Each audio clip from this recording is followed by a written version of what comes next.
Mudah-mudahan para kiai ini punya maksud dan tujuan yang baik gitu kan. Cuman untuk menarik kesimpulan berbaik sangka bahwasanya beliau-beliau ini memiliki tujuan dan maksud yang baik itu sangat sulit bagi kami. Karena apa yang disampaikan itu tidak sesuai dengan fakta dan realita yang terjadi di lapangan, di mana warga Nahdien di akar rumput ini bersinggungan langsung dengan persoalan-persoalan tersebut.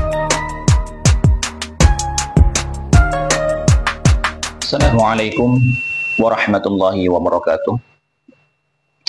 Bismillah, alhamdulillah, wa la hawla wa la quwata illa billah. Asyhadu an la ilaha illallah wahdahu la syarika lah.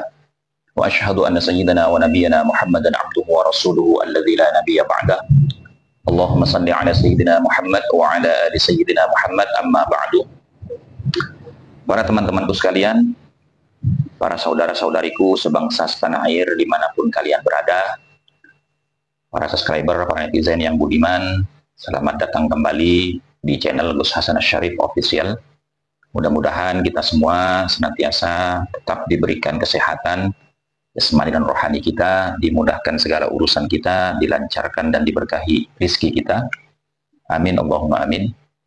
Pada kesempatan kali ini kita akan kembali mengulas tentang kehebohan dari statement para petinggi-petinggi Nahdlatul Ulama, di mana mereka-mereka ini secara berkesinambungan itu memiliki statement yang mengerucut sama, dari mulai Rois Am PBNU Kiai Haji Miftahul Akhyar sampai kemudian kepada Kiai Fakhrul Razi, dia ketua bidang keagamaan PBNU. Kemudian baru-baru ini di Hall 2 Habib yang di Malang itu ada Kiai Zulfa yang menyatakan sesuatu yang sangat mengagetkan bagi seluruh lapisan masyarakat Indonesia, khususnya warga Nahdien yang tergabung di Les Bumi NU, salah satu banom daripada PBNU. Kalau kita cermati, teman-teman, seperti halnya Kiai Miftahul Akhyar ini menyatakan bahwasanya Ubaidillah itu sedang difitnah. Difitnah dikatakan fiktif. Padahal pernyataan daripada teman-teman yang intens meneliti tentang sejarah dan silsilah nasab keturunan Kanjeng Nabi Muhammad SAW yang ada di Indonesia ini, yang dipelopori oleh penelitian ilmiah daripada Ki Haji Imaduddin Utsman Al-Bantani, itu secara ilmiah memang tidak ada ketersambungan periwayatan silsilah nasabnya sampai kepada Ahmad Al-Abah bin Isa Ar-Rumi. Ini sudah jelas, sering kita ulas dan tidak perlu kita panjang lebar untuk mengulangnya lagi. Yang kita pertanyakan adalah, kenapa Rois Am kita ini menuduh kami-kami ini dengan tuduhan fitnah?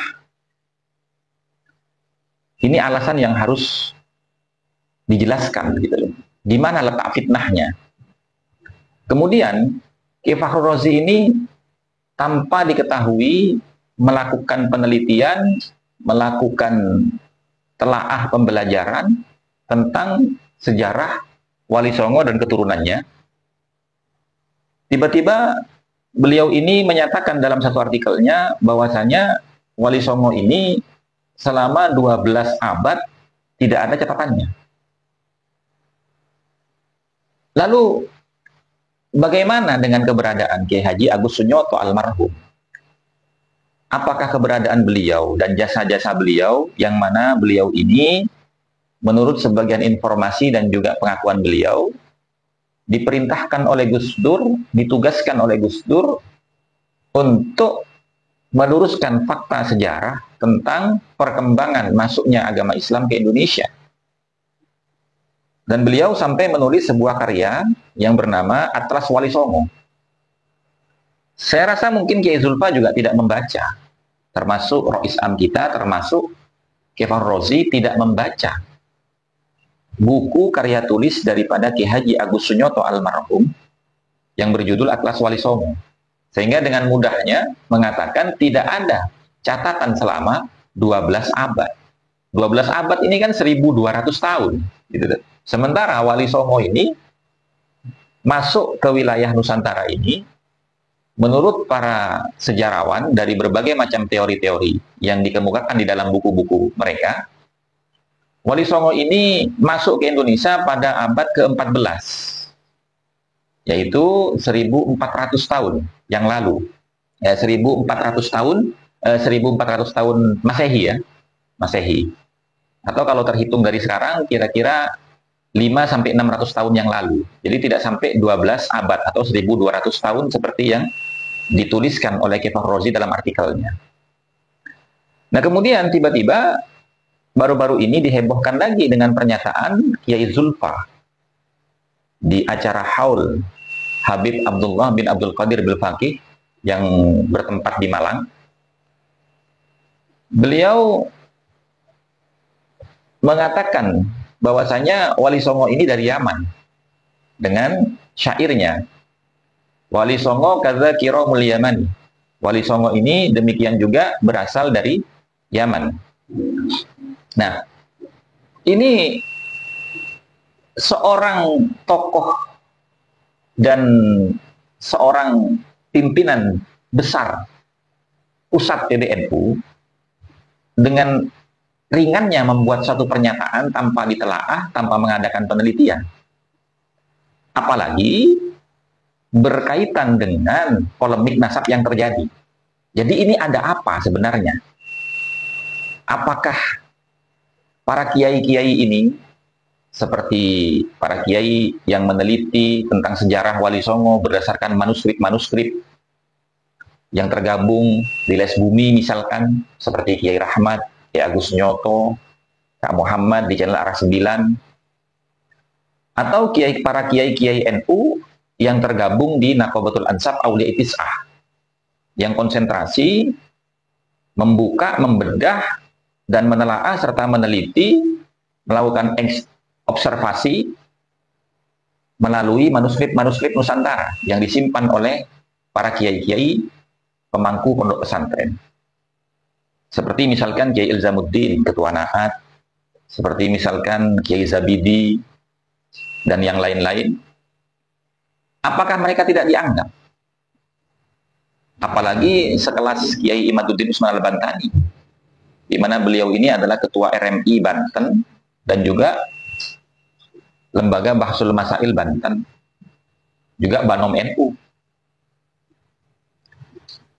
Kiai Nur Ihya, Kiai Fuad Pleret, apakah mereka ini dikerdilkan gitu?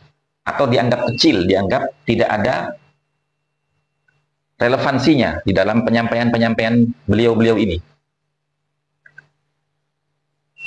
Kemudian, kenapa tidak merangkul saja para kiai-kiai yang saat ini terlibat polemik silsilah nasab Wali Songo dan nasab Ba'alwi ini?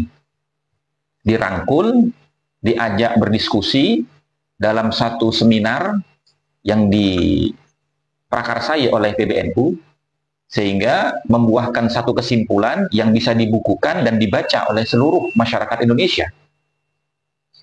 Ini kalau kita berbicara posisi PBNU, di mana PBNU ini setelah masuk ke abad kedua ini, jargonnya kan kalau tidak salah itu merawat jagat, membangun peradaban.